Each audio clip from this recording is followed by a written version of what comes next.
just so happened that Pastor Michelle was going to New Hampshire this weekend for her niece's wedding, and it was week 2 of a sermon series on relationships. And how many of you were here last week? So you heard about the love languages. It was kind of fun. I actually had not read Dr. Chapman's book, and I found a podcast, and so I listened to him, and then I went to the website. You can go to 5lovelanguages.com. There's actually a quiz there you can take. There's a quiz for teens. I took the quiz. Katie took the quiz. We had a great conversation. Paul and I this week talked about our love languages that are different. It was fun, right? So Michelle says, I'm going to talk about the love languages on week 1. And on week 2, you've got truth-telling, trust, and forgiveness. She got the easy week. So, a couple of disclaimers. First, today I'm just going to scratch the surface. Any of those 3 could be a sermon series in and of themselves. And the second disclaimer is that the person who I think is really a thought leader for me when it comes to relationships and things like truth-telling, trust, and forgiveness right now is Dr. Brené Brown, and some of you are familiar with her. And I have borrowed from her this week because I just don't think there's anything, I couldn't come up with anything better, and what she has to say is pretty powerful. So just want to put that out there. By the way, I also have to weave social media into this too, right? Like that's the other part of this sort of series. So I was apropos, I had an experience with social media this week that I want to share with you. And it reminded me that how we build and maintain and sustain relationships over time has kind of gotten confused with things like Facebook and Instagram. So this week, this is how it went. I was reading my Facebook feed, and one of the people I'm friends with on Facebook posted that her ex-husband was driving the kids to school. They had a car accident. No one was hurt. The car was totaled, though, and she didn't hear about it until her daughter told her after school. Now, I read that post, and I got my full-on divorced, self-righteous, single mom, mama bear on. And trust me, you don't want to mess with her. And I thought about that post, and I was all ready to reply with the church-appropriate version of, heck yeah. She was asking if she should be cranky. I was like, heck yeah, you should be cranky. You should be more than cranky. You should be pulling out that divorce agreement and seeing what it says about these things.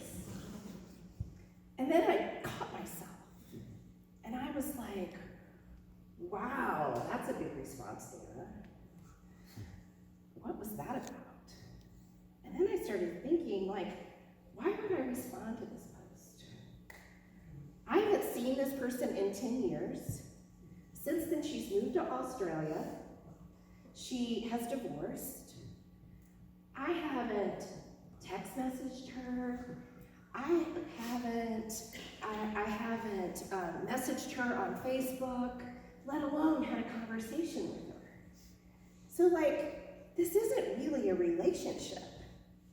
And I started to think, wow, and that's really kind of oversharing that's on Facebook there.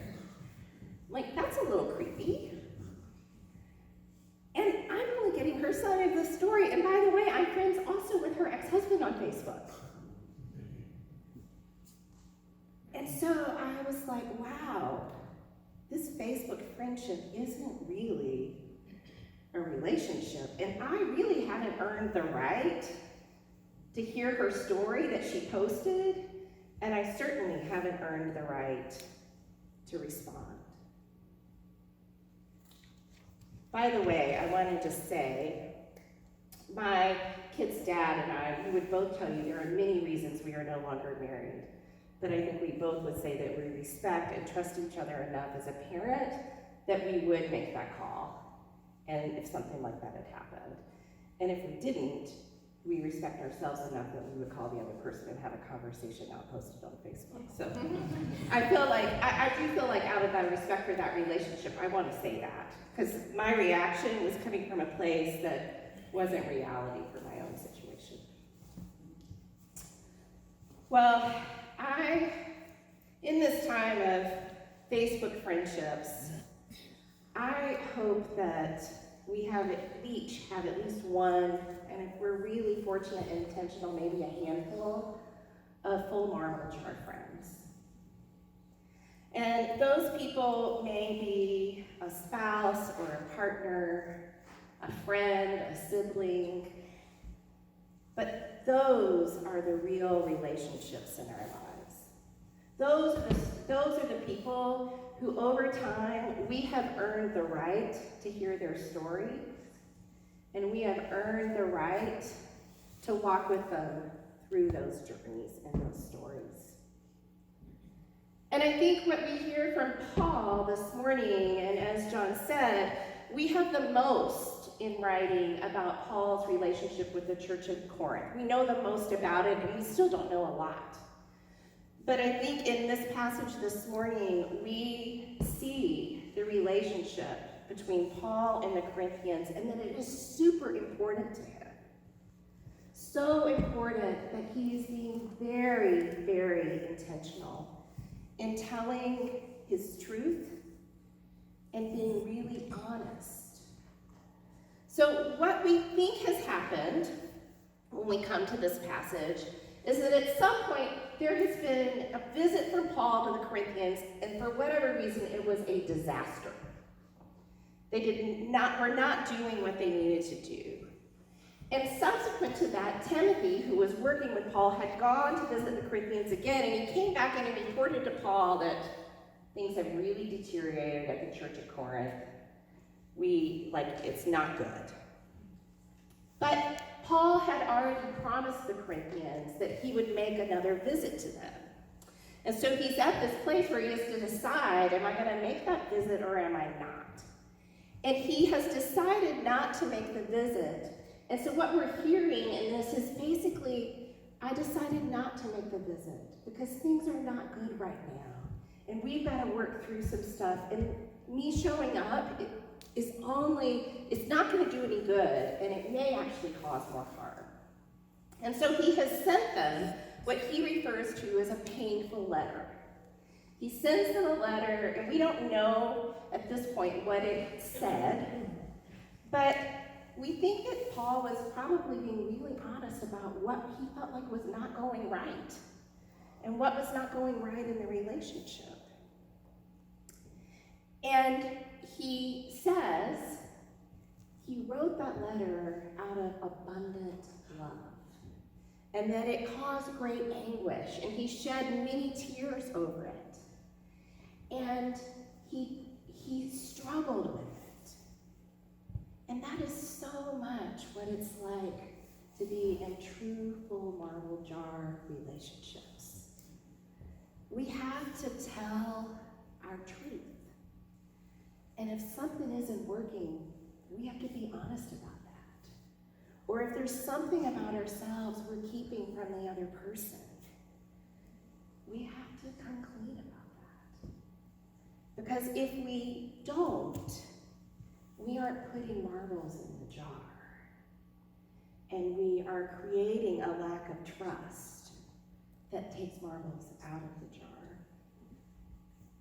Now, these kinds of relationships that are really deep, abiding, wholehearted, life-giving, significantly meaningful relationships, they don't come overnight.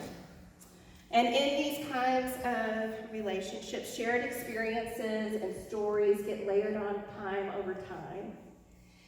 And over time, that closeness and depth of relationship builds. But to build these kinds of relationships, two things are required. The first is that we need to know a fair amount about ourselves. It's hard to speak the truth if we don't know who we are. And if you point to the greatest commandment, love your neighbor as you love yourself, I don't know about you, but it's really hard for me to love myself if I'm not really honest about not only the strengths and the things that I'm good at and that are redeeming about me, but also the things that are my growth opportunities to be a good person, but are really my warts. Inherent in loving yourself is self-love. And so, in order to live from our values and be who we are and speak our truth, we have to know what's most important to us. The second thing that's needed in these kinds of relationships is trust. And through her research, Dr. Brene Brown has conducted thousands and thousands of interviews, and one of the things she wanted to know over time was, what are the components of trust in relationship? And so she looked at all this data, and she was able to sum it up with an acronym. Now, anyone know what that acronym is? It's braving. So braving stands for these things: boundaries, what's okay and what's not okay, saying no, asking others when we don't know what their boundaries are, what they are. My kids are really good at this. I remember, they must have been in elementary school, and they came to me and they said, "Mom, you can't post anything on Facebook about us without asking us first." So you will see very few posts about my kids on Facebook. 2, R, reliability. Do what you're saying you're going to do. Don't say you're going to do something and then not do it. Accountability, owning mistakes, apologizing, and making amends. We have to own it if we've done something that's hurt someone else. The vault. The vault, I think, for some folks is the hardest. It's confidentiality. It means you don't share information or experiences that are not yours to share. And I'll be really honest, I struggled for personal examples to share with you today. There certainly are plenty from my life, but I would be violating the vault if I shared those. They weren't just mine to share. Integrity, living through your values, choosing what is right over what is fun, fast, and easy. Non-judgment, it means I can ask you for what you need, and you can ask me for what you need, and we can talk about what we're feeling, and we aren't going to make a judgment about it. And then finally, generosity, and I think this is a particularly hard one, and I was caught in it clearly when I read that Facebook post. It means extending the most generous interpretation possible. It's assuming best intent. I think of it as assuming that everybody is doing the best they can in every given moment. Now, it may not be enough. And in our important relationships, there may be some accountability around that. But most of the time, not all the time, they're not just doing it because they're jerks. There's something else to it. When those who are closest to us have earned the trust and the right to hear our stories, to know what is deepest in our hearts, then they've also earned the right to hear our response when they tell us the truth.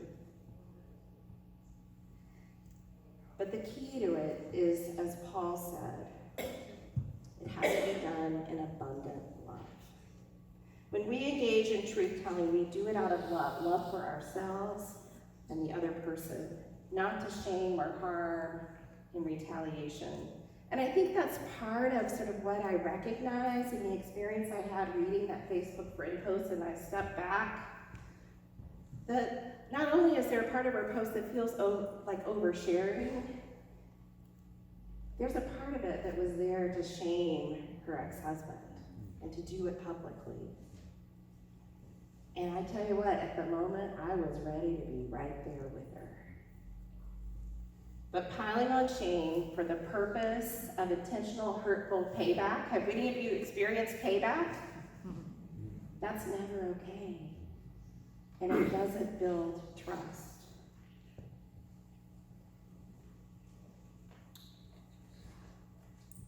When we have those authentic moments in friendships, in relationships, where we are fully seen and able to fully see others, which I believe is what we're created to be fully seen as a child of God in all of our gifts and graces and foibles and faults, then inevitably there are going to be things that happen that violate trust, because none of us is perfect. And when we have a betrayal of trust and we have to struggle with our anger and grief, it's really hard. And that's when the truth-telling is so important. And that's where we have to rely on the trust that's been built over time. And sometimes that trust gets betrayed. And so what do we do? What about forgiveness? What do we do with that? Well, forgiveness isn't cheap. And I don't think it means there's no accountability. And there was a time in my life where I was betrayed so much by a friend, it didn't just empty the marble jar, it broke the marble jar. And forgiving is as much for us, and sometimes more so than it is for the other person. And over time, I forgave my friend. I no longer dwell on what she did and why she did it, and I no longer carry around that anger for her. To continue to do so would only hurt me. She wouldn't know anything about it, because we no longer really have a relationship, and that's okay. I reached a moment where I was able to move on, and I was able to forgive. It doesn't mean I tried to glue the jar back together. But some of our relationships, even when there's been such a betrayal, that relationship is so important to us that we want to build more marbles in it. We do it because that relationship in the long run helps us be a better person. And that's part of what relationships are about, to help each other grow and become more and more of who we are. And when we do the work of forgiveness, that's a part of that process of becoming more and more of who we are. Desmond Tutu said once, if you can find it in yourself to forgive, then you are no longer chained to the perpetrator. You can move on, and you can even help the perpetrator become a better person too. Forgiveness means that after we've had the time to work through the complexities of feelings, to tell the truth, sometimes more than once to the other person that we are working through forgiveness with, it means that over time we can rebuild that trust, and we eventually move forward without reliving the past every time our friend or our partner or our spouse makes a mistake. We help each other be better human beings. We help each other become more of who we are as beloved children of God. That's what wholehearted, significantly meaningful, loving relationships are about. It's what Paul was after with the Corinthians. It's what we need at our very core to be fully loved and to fully love others, to become more of who we are as beloved children of God. In the Velveteen Rabbit, if you remember that story, it's talked about as to be real. And so I leave you with this from that classic. Real isn't how you were made, said the Skin Horse. It's a thing that happens to you. When a child loves you for a long, long time, not just to play with, but really loves you, you become real. Does it hurt? Asked the rabbit. Sometimes, said the Skin Horse, for he was always truthful. When you are real, you don't mind being hurt. Does it happen all at once, like being wound up, he asked, or does it happen bit by bit? It doesn't happen all at once, said the Skin Horse. You become. It takes a long time. That's why it doesn't often happen to people who break easily or have sharp edges or who have to be carefully kept. Generally, by the time you are real, most of your hair has been loved off, and your eyes drop out, and you get loose in the joints and very shabby. But these things don't matter at all, because once you are real, you can't be ugly, except to the people who don't understand. Truth-telling